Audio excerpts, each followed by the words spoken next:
হযরত আয়েশা রাদিয়াল্লাহু আনহা থেকে বর্ণিত, এক ইহুদি মহিলা একদিন আমার কাছে এসে খাবার চেয়ে এবং বলল, আল্লাহ তোমাকে দাজ্জাল ও কবরের ফিতনা থেকে মুক্তি দেন, আমাকে খাবার দাও। হযরত আয়েশা রাদিয়াল্লাহু আনহা বললেন, রাসূলুল্লাহ সাল্লাল্লাহু আলাইহি ওয়াসাল্লাম আসা পর্যন্ত আমি তাকে বসাইয়া রেখেছি।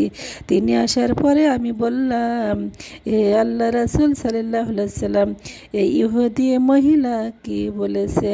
তিনি জিজ্ঞাসা করলেন, সে কি বলবে?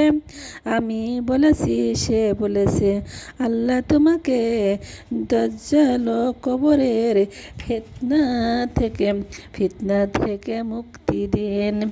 আয়েশা রাদিয়াল্লাহু আনহা বললেন, তিনি তখন দাঁড়িয়ে যান এবং নিজের মোবারক হাত প্রশস্ত করে দাজ্জাল কবরের ফিতনা থেকে মুক্তি কামনা করেন।